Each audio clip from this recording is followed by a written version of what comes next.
Du coup, aujourd'hui, ben, on s'est réunis pour le webinaire qui va surtout consister à l'explication concernant qu'est-ce que c'est l'optimisation des espaces de travail, mais surtout quels sont les apports de, pour inviter en fait un ergonome lors des projets architecturaux.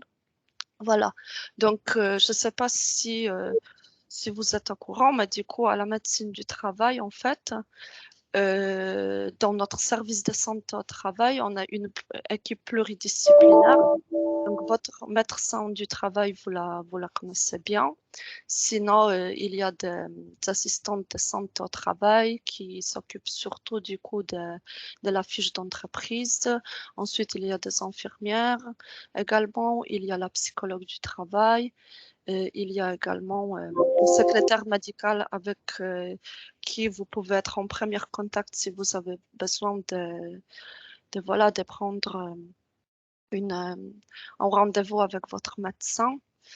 Il y a également, qui d'autre? Nous avons également une formatrice qui donne des formations PRAP et SST. Et voilà, et sinon, il y a également nous, des ergonomes du coup. On a deux ergonomes. Il y a Gwen Nespoulos, je ne sais pas si vous la connaissez. Et sinon, il y a moi également, donc Dominika Tuliszkiewicz.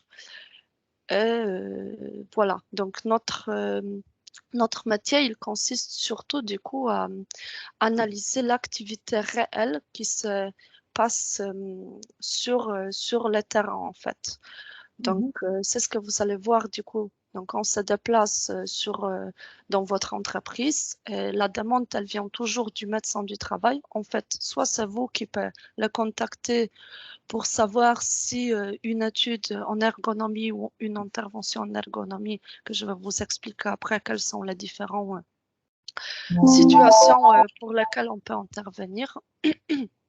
Voilà, c'est lui qui nous passe la demande et ensuite on va vous contacter du coup pour plus analyser votre demande pour bien recenser vos besoins. Voilà. Du coup, on va analyser surtout les interactions des salariés avec leur environnement de travail. Suite à ça, on va poser un diagnostic. Et on est également là pour vous donner des conseils et pour vous proposer des différents postes d'amélioration. Voilà. Après, nos prépositions vont prendre en considération du coup la contrainte existante. C'est ce que je répète à chaque fois. Nous, on donne des conseils.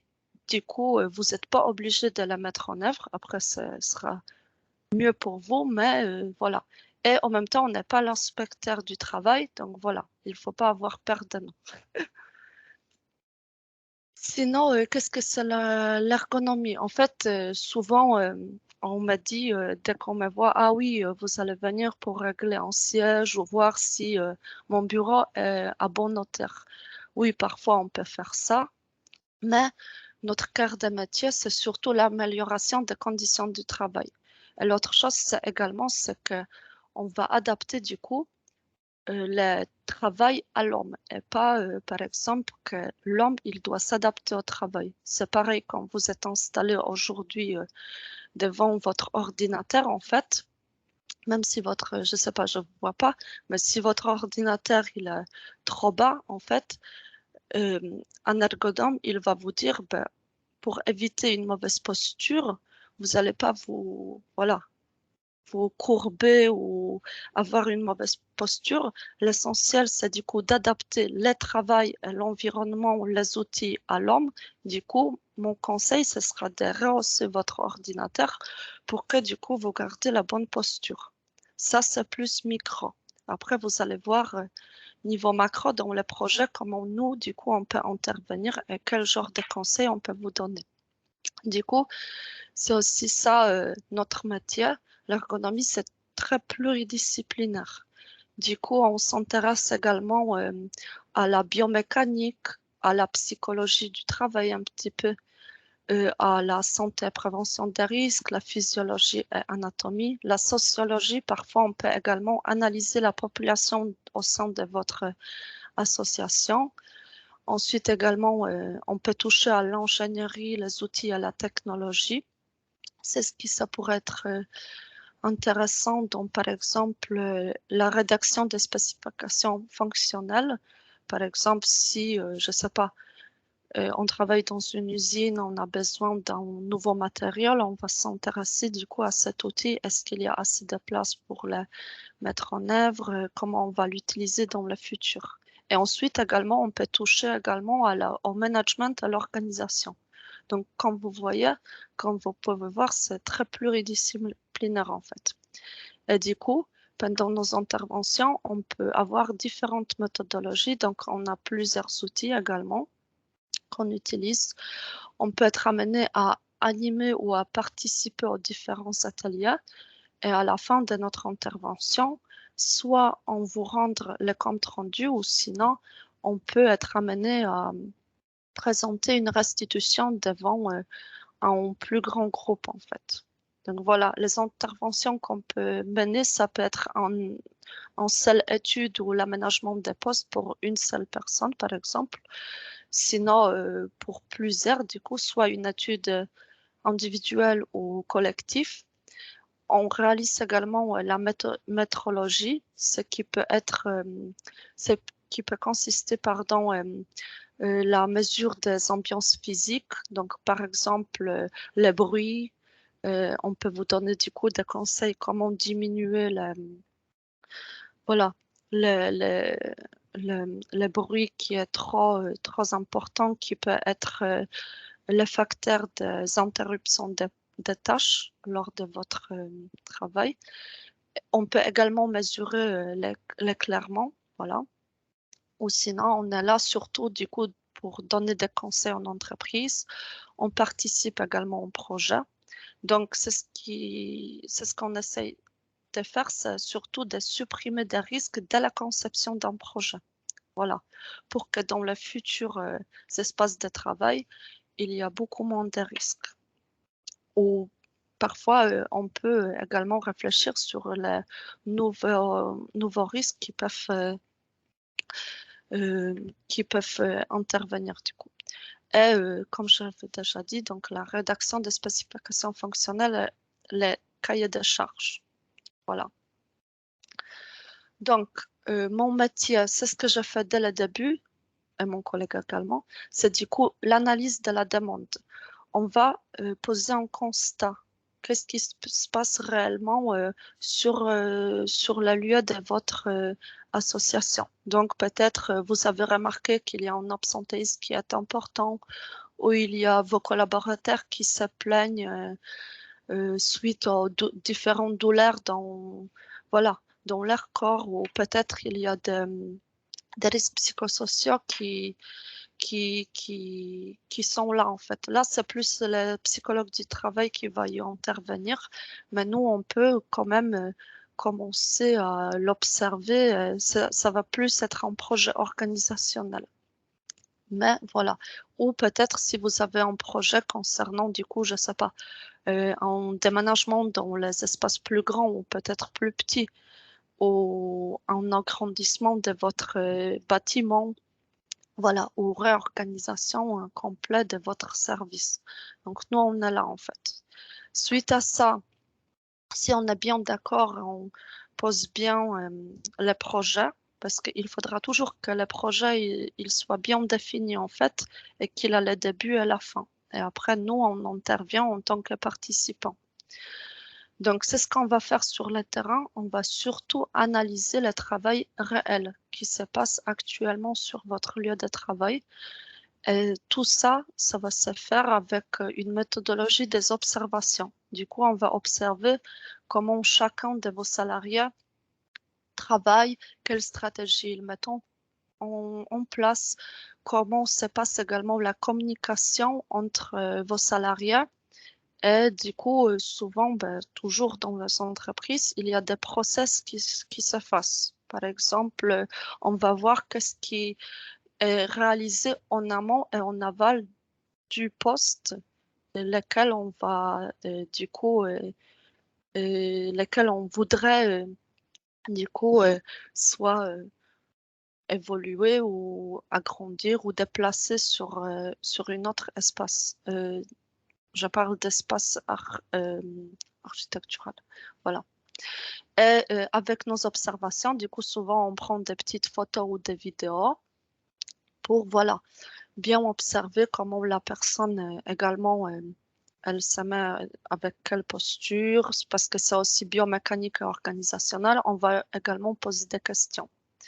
Donc voilà, c'est ce qui nous intéresse le plus, ce sont des flux, l'implantation des plans de travail, le matériel utilisé, la population, est-ce que c'est une population vieillissante, jeune ou différente, la communication qui se passe entre tous les salariés, l'environnement, du coup, les ambiances physiques, c'est ce que j'ai déjà expliqué, également l'espace. Est-ce que c'est trop petit, est-ce que c'est trop grand et comment, du coup, utiliser tout l'espace pour que ce sera adapté à leurs activités.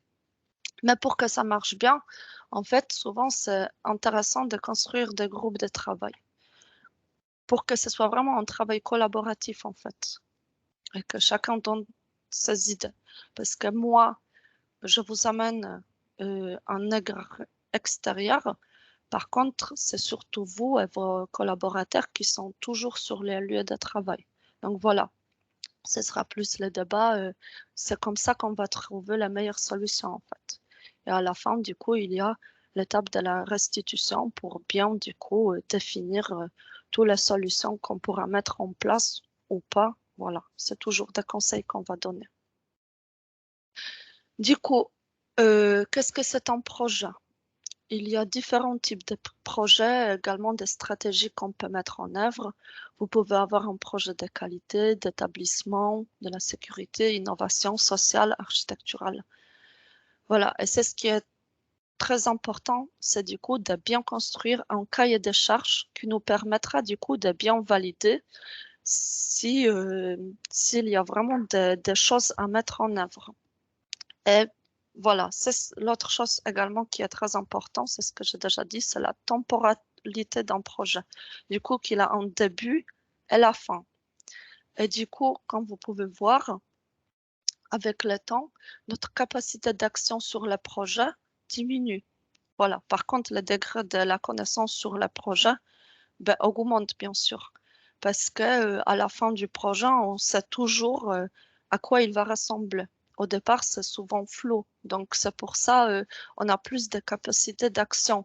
On peut avoir plusieurs idées, et plusieurs solutions à mettre en œuvre. Voilà. Par contre, le constat qu'on a pu remarquer avec mon collègue, c'est qu'en fait, souvent, après l'implantation dans l'exploitation et l'usage de nouveaux équipements, que l'entreprise, du coup, perçoit les défaillances en conception et en conduite de projet. C'est pour ça, c'est ce qui est important, c'est de vraiment faire appel à nous, les ergonomes, dès le début de votre projet. Peut-être pas dès le début, mais le plus tôt possible, en fait. Même quand votre projet il est flou, on est là vraiment pour vous aider à bien le définir, en fait. Et après, il ne faut pas non plus oublier que notre intervention, elle est déjà intégré dans votre cotisation, donc il n'y a pas de coûts supplémentaires. Donc voilà, c'est bien de faire appel à nous en fait.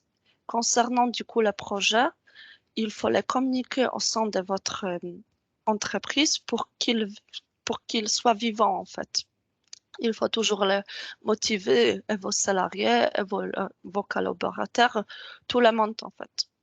Et du coup, nous, c'est ce qu'on répète, c'est qu'il doit être inscrit dans les actions à mettre en œuvre dans votre document unique.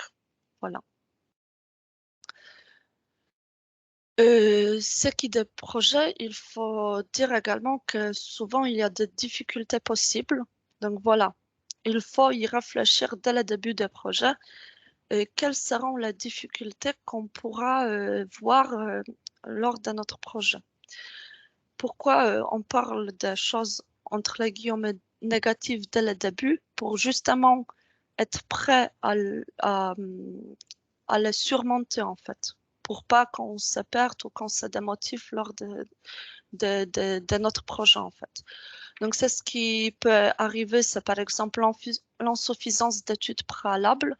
Donc voilà, nous en tant qu'ergonome, on sera en appui pour vous pour justement bien faire ces études préalables. Du coup, pour vous aider à bien rédiger le cahier des charges pour trouver du coup quels pourront être des risques dans votre futur aménagement, par exemple. L'autre difficulté, ça peut être l'absence de définition des objectifs de l'opération, le manque de définition des missions. C'est ce qui est important du coup dans le projet, qu'on définit bien chaque acteur et du coup que chaque acteur il connaisse sa mission également. Qu'est-ce qu'il doit faire lors d'un projet? Ce qui va également le motiver à y participer. Ensuite, chaque acteur, il a également ses responsabilités, donc il faut bien la définir. Ce qui est important, c'est de bien définir un chef de projet. Un chef de projet, il doit avoir différentes compétences, par exemple, compétences techniques, organisationnelles et relationnelles. Après, il ne doit pas être non plus très fort dans toutes ses compétences, mais il faudra bien qu'il anime également le groupe du projet, en fait. L'autre difficulté, ça peut être un flux ou absence de coordination dans le pilotage et du déroulement, pardon. Donc voilà, il faut vraiment bien définir la temporalité du projet et bien rythmer notre projet pour pas du coup qu'il perd en qualité et en rythme. Voilà. La diversité des démarches parmi les acteurs de la conception, ou pas de langage commun. Il faudra que tout le monde connaisse le jargon d'entreprise pour pas qu'on perde, entre les guillemets, le temps voilà, à se comprendre à tout. Ensuite, la manque de communication efficace. Donc, c'est ce que je dis. Un projet, il est vivant dès qu'il est bien communiqué. Et la spécification décidée unilatéralement. Voilà. Donc, il ne faut pas oublier quelles sont les clés de réussite d'un projet? C'est surtout le travail collaboratif, la communication, le temps et la gouvernance. Donc voilà. Concernant la gouvernance, au sein de l'entreprise, nous avons la maîtrise d'ouvrage. Du coup, c'est surtout la personne qui décide, le maître d'ouvrage, le chef de projet, également la personne qui finance le projet. Ensuite, on a la maîtrise d'œuvre. Du coup, le chef de projet, équipe de projet. Donc, vous voyez que c'est toujours un travail très collaboratif. Il y a plusieurs acteurs dedans, plus les groupes de travail qui permettront à définir du coup le projet, recenser toutes les situations de travail qui se passent sur le terrain. Et ensuite, en externe, du coup, dans les acteurs, dans la maîtrise d'œuvre, nous avons le maître d'œuvre et les fournisseurs. Du coup, toutes ces personnes qui vont réaliser des travaux et qui vont avoir des ordres, entre les guillemets, des autres acteurs. Quels sont du coup les besoins qu'on doit réaliser pour vous? Voilà, c'est ce qui est important, c'est du coup l'introduction du facteur humain dans la conduite du projet. Du coup, moi, en tant qu'ergonome, je vais prendre en compte l'activité réelle et pas seulement les tâches. Du coup, également l'activité individuelle, mais pas aussi la dimension collective. Ce qui veut dire quand on intervient avec mon collègue, c'est par exemple qu'on observe comment ça se passe, comment la personne travaille, quelle stratégie elle met en œuvre, avec qui elle communique. Voilà, comment elle réalise son activité réelle. Parce que souvent, on se rend compte que dans la fiche de poste, il y a l'activité qui doit être réalisée, mais au final, réellement, on n'est pas du tout, on ne les réalise pas à 100% en fait. Donc voilà, nous, on va essayer de comprendre pourquoi, quels sont les besoins du coup. Suite à ça, on va définir la situation caractéristique de travail et les cahiers de charges fonctionnels. Du coup, les caractéristiques, la situation caractéristique de travail, c'est par exemple, je ne sais pas si au sein de votre association, vous avez une accueil et du coup, dans cet accueil, il y a du coup la situation caractéristique, c'est accueil d'un client extérieur. Donc voilà, ça va nous servir après pour définir différents besoins et de votre collaborateur qui va recevoir les clients et le besoin des clients qui est en face de votre collaborateur. Ensuite, on va élaborer par exemple, un référentiel commun et un langage commun. Du coup, voilà, il faudra que tout le monde utilise le même jargon. On va mettre en place une structure projet et une démarche participative pour que tout le monde communique entre eux.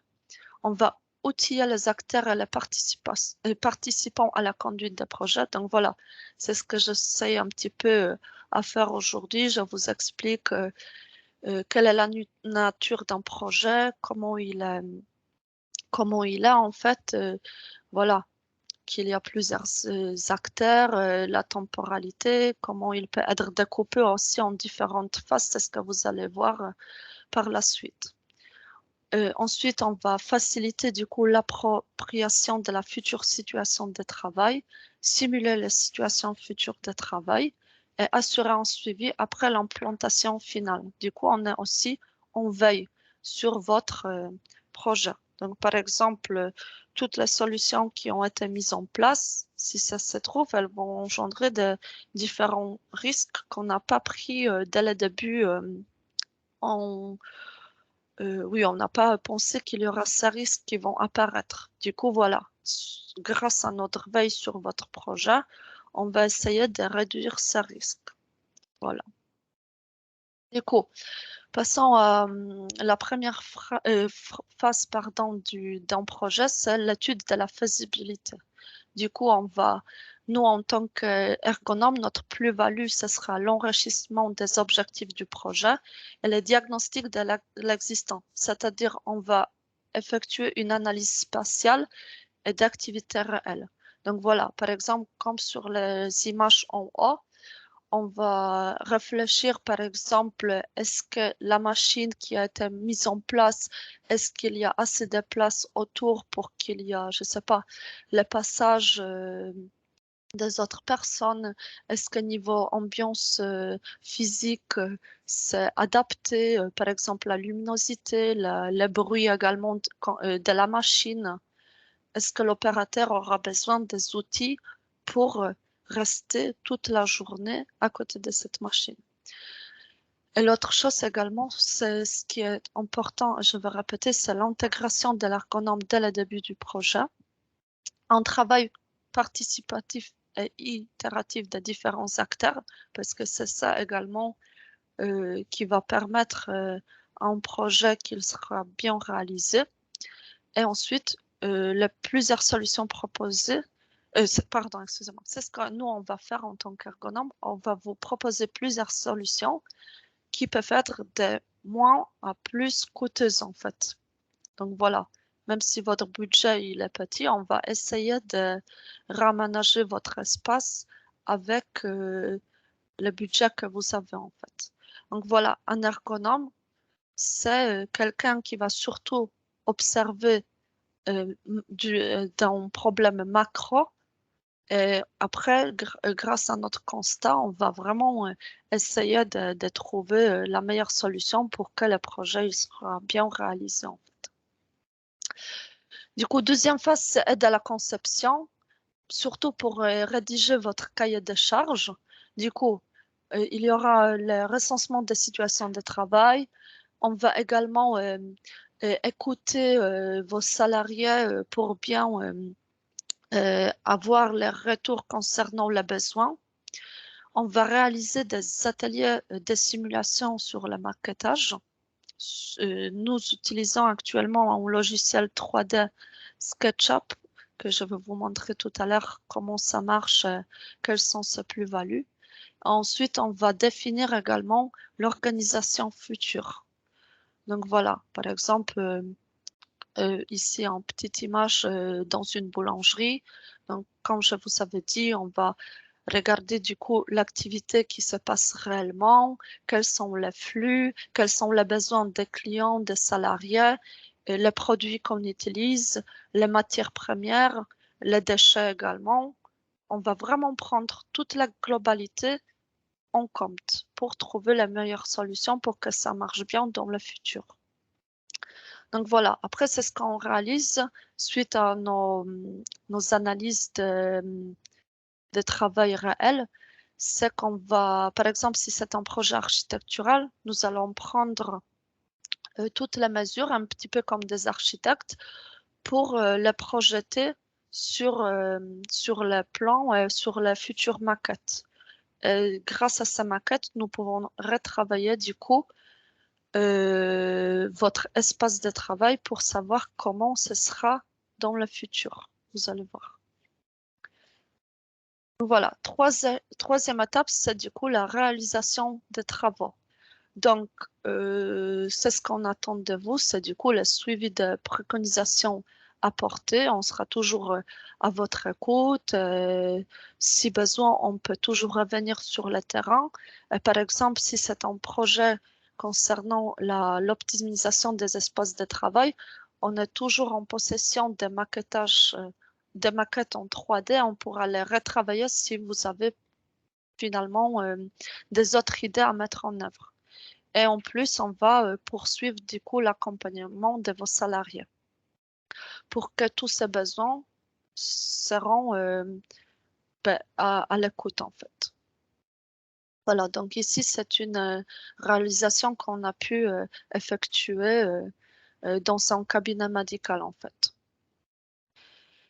Et à la fin du coup de chaque projet, c'est l'utilisation. Donc, comme vous pouvez voir, en fait, on retrouve l'idée qui a été dès le départ sur les maquettes. Au final, c'était réalisable et un de nos adhérents, il a pris en compte nos conseils et du coup, il a reproduit les propositions qui ont été données et qui ont été choisies en fait, lors de nos ateliers des groupes de travail. Voilà, parce que c'était vraiment un travail participatif, pardon. Du coup, la quatrième phase d'un projet, c'est l'utilisation, du coup, la veille sur le déroulement de la nouvelle organisation et évaluation des nouveaux systèmes de travail. Voilà. Donc là, par exemple, c'est ce qui s'est passé lors d'un atelier sur la maquette. Ici, je reproduis l'activité et l'espace actuel. Ensuite, on a travaillé sur les plans pour définir les besoins et le futur aménagement de cet espace de travail. Voilà. C'était un travail collaboratif. Dans notre groupe de travail, on était 5 acteurs. Il y avait justement le directeur RH de la structure. Il y avait également le chef de travaux. Il y avait la responsable d'accueil et il y avait une salariée de l'accueil, voilà, pour bien exprimer ses besoins. Voilà. Quelles sont les conditions favorables de la réussite de chaque projet? C'est surtout d'avoir une approche globale de l'investissement très en amont. Du coup, dès le début, il est important d'avoir le plus d'informations possible. Ensuite, outiller un minimum la personne concernée à la conduite des projets. Du coup, voilà, c'est ce que je suis plus ou moins en train de faire aujourd'hui, c'est de bien vous expliquer qu'est-ce que c'est un projet, qu'il est important de le bien planifier dès le début et quelles sont les différentes phases et qu'est-ce qui se passe lors de chaque phase de votre projet. Ensuite, savoir intégrer la dimension organisationnelle et humaine dans la conduite des projets. Favoriser une implication réussie des divers acteurs de l'entreprise. Donc, c'est ce qui compte le plus dans le projet, c'est la participation des salariés et une condition de réussite, mais pas n'importe comment. Il faudra également favoriser l'approche par le travail dans la phase de conception de l'outil technique ou organisationnel. Donc, nous, on est là également pour simuler la situation de travail. C'est ce qu'on essaye de faire avec les maquettes, les nouveaux circuits, les contraintes. Il ne faudra pas non plus confondre fonctionnement et l'utilisation. Donc, il faut prévoir avec les utilisateurs un retour réflexif de l'usage. C'est pour ça qu'on va mettre en débat également tous les participants. Et à la fin, répertorie d'ensemble des situations de travail susceptibles d'être mises en œuvre. Donc, on va vraiment travailler la future situation de travail pour être prête à tout et pour répondre à tous les besoins du futur. Voilà. Donc, c'est ce que nous, on a pu faire.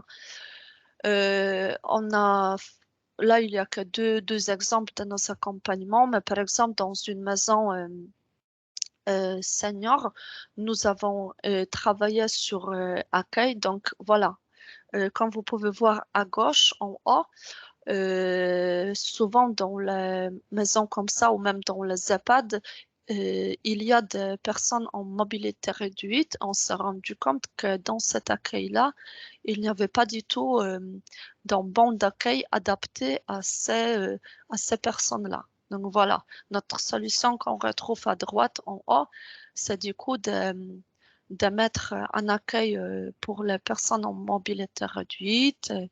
Après, il y a des autres solutions également qui ont été mises en place. Voilà, plus pour réduire du coup euh, la zone de stockage, etc.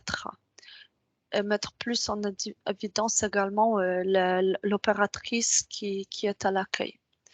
En bas, on peut retrouver du coup euh, l'accueil du centre médical que vous avez pu voir sur la vidéo. Donc là, surtout, on s'est rendu compte que, et même c'était la demande d'agrandir et de multiplier du coup les opératrices qui vont accueillir des clients en face. Du coup, au lieu d'avoir une seule opératrice à l'accueil, nous avons passé en banque d'accueil qui permet d'être en lieu de travail de 2 personnes. Et voilà, donc il fallait également tout réfléchir concernant la salle d'attente et les bancs d'accueil. Voilà.